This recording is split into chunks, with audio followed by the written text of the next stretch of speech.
Hi, my name is Raquel Beckford. I'm from the Bronx. I'm a freshman. I will be 19 in like 2 weeks. I guess she'll introduce herself. I'm Briana Chang, and I'm also a freshman. I'm from Brooklyn, New York. What? And yeah, a little tension.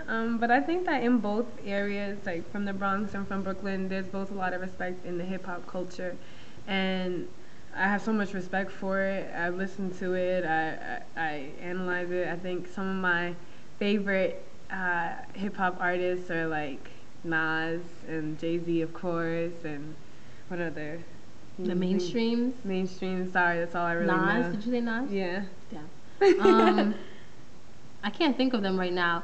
I'm thinking way back, like Grandmaster Flash, the hip hop, the hippie. Like that's how far back I like got. Slick Rick. Yeah, like I love Slick Rick. I'm actually like when I'm thinking about my first hip hop experience, I did a program at Fordham University back in sophomore year where we learned about hip hop and its emergence. And being that Fordham is in the Bronx, hip hop emerged in the Bronx. If I'm wrong, tell me. That's right.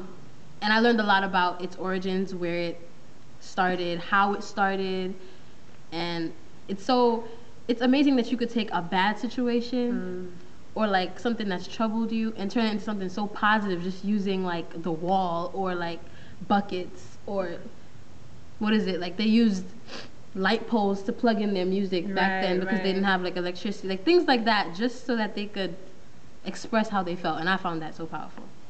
So. Same. Girl, you are not gonna be hearing like that.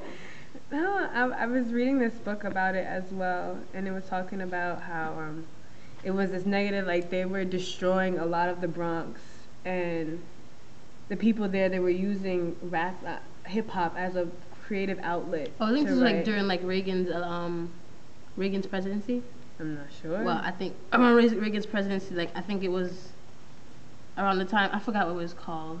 I forget what it's called, but basically they abandoned, the South Bronx was where hip hop originally began, and I forgot what happened, but they abandoned them, and basically no police would go in. Like if any problem happened, they were like not involved at all, and then I guess that's how they learned to do their thing, and then hip hop emerged, and I guess I think this is totally not a history lesson, so if you listen to this, don't take this too seriously. It's just the basics.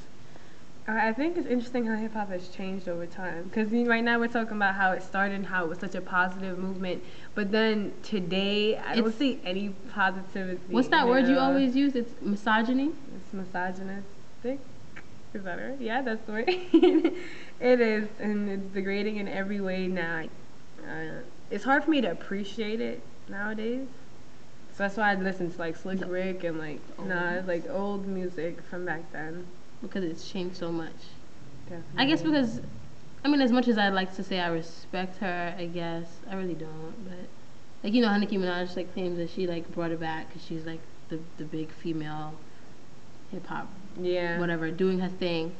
I feel like, I mean, I think hip-hop and all aspects of life change. So it's not, if hip-hop was to remain the same, it would probably be boring. So I guess it's good that it's changed, but I guess it hasn't changed for the better, which makes it so that it looks, it's just not enjoyable anymore. Because all you hear is like, I'm not going to get too explicit, so. But you hear very degrading lyrics, and it's not something that you want your mom to hear while you're driving on a road trip across the country. True. So, that's my spiel. If only we could go back to the old days.